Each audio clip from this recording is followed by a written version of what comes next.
Welcome to the Big Barton Film Show on Barton FM online and on digital with me, Sudip Bhaduri. I hope you're all well.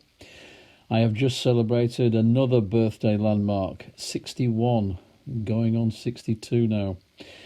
It was a lockdown celebration, but it was still excellent, thanks to my lovely wife who baked me a spectacular cake, and I managed to acquire the Blu-ray of the brilliant film Joker. So not a bad time at all. And saw Mad Max 2 The Road Warrior on Blu-ray. Some exciting times for me. What about you? What have you been doing with yourselves these days? The lockdown is easing. I do hope you're still staying safe, social distancing, and keeping clean with your hands. So every week I am carrying you back in my time machine to a golden movie year. Cinemas are not open yet. There is some glimmer of hope in the horizons, but they have to get their act together to make sure there's no active spread of COVID. We'll wait and see. So this year it's 1968. What was going on in your life then? Were you even born? I was 9 years old. I remember going on a caravan holiday to Fleetwood, of all places. If I recall, it was a very miserable experience. In the news, Prime Minister Harold Wilson backed the I'm Backing Britain campaign, which basically meant extra time to work without pay to promote competitiveness in the British market. In the Olympics in Mexico City, Bob Beamon smashed the long jump record thanks to the altitude factor, and Great Britain's David Hemery broke the world record, winning gold in the 400 metres hurdles. And who can forget that infamous black power salute by American black athletes Tommy Smith and John Carlos? That still reverberates now with the Black Lives Matter discussion across the world. Motor racing legend Jim Clark died in a high-speed crash at Hockenheim, aged 32. Enoch Powell made his controversial, infamous Rivers of Blood speech. The Cray twins were finally arrested after years of mayhem in the ganglands of London. Manchester United won the European Cup for the first time, beating Benfica 4-2 under the eyes of Sir Matt Busby. Sadly, Martin Luther King Jr. was assassinated by James Earl Ray in Memphis, and Senator Bobby Kennedy was also killed in Los Angeles. Dad's Army made its TV debut this year, and Richard Nixon took over from Lyndon B. Johnson as President of the United States. And what about the movie scene? There were some absolute crackerjacks on the big screen. Liza Minnelli made her debut opposite Albert Finney in the comedy drama Charlie Bubbles. The pop group sensation The Monkees made their screen debut in a bizarre psychedelic film called Head. There were two rip-roaring Alistair MacLean books made to movies, Ice Station Zebra and Where Eagles Dare. Both were high-octane, high-paced movies.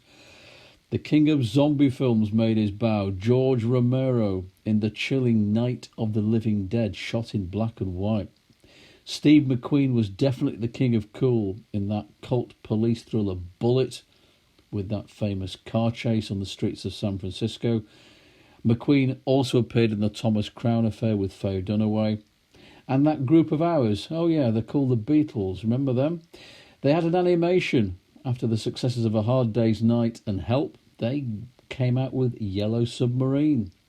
And Katharine Hepburn was heading to Oscar glory sooner or later, opposite Peter O'Toole in the medieval epic The Lion in Winter. But what about my top three movies of 1968? Three crackers. Number 3, 2001 A Space Odyssey. One of the most talked about space adventures ever made by the late, great Stanley Kubrick. With Keir Dullea, Gary Lockwood and William Sylvester, 3 B actors deliberately chosen by Kubrick because it was all about the effects and the storyline. Based on a tale by Arthur C. Clarke called The Sentinel, it speculated on human destiny and whether man would metamorphose into a higher form of existence. A lot of people gave it credit, some found it a snorefest. Monoliths apes, mysterious happenings on the moon, and a renegade computer called HAL. It's 20 minutes before the very first word is uttered, with classic music by Richard Strauss, amazing special effects, a slow, intense burner, still confuses people, but on Blu-ray it's spectacular.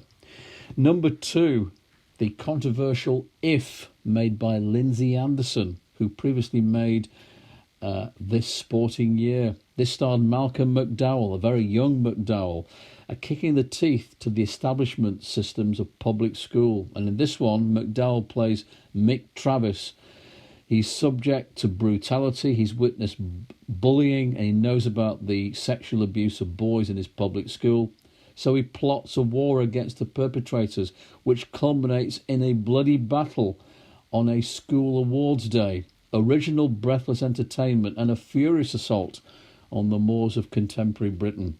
But my top film of 1968, Once Upon a Time in the West, made by the brilliant, irrepressible Sergio Leone, the creator of the spaghetti westerns, and this is a near masterpiece. Starred Henry Fonda, Charles Bronson, Jason Robards Jr. and Claudio Cardinale. It's an amalgam of his previous works and is a stunning operatic film full of breadth, detail and grandeur. So a wealthy landowner, Cardinale, is a target for hired killers led by Frank. That's Henry Fonda. And who's the mysterious man with the harmonica who's out to protect the lady and has a revenge mission against Fonda? Exciting, funny, irreverent, loads of homages paid to his previous work, and don't forget that classic score by his friend, the composer Ennio Morricone. I've never ever associated the great Henry Fonda as a cold-blooded killer, but he distinguished himself with charismatic evil. This is a near masterpiece. Once Upon a Time in the West is my film of 1968.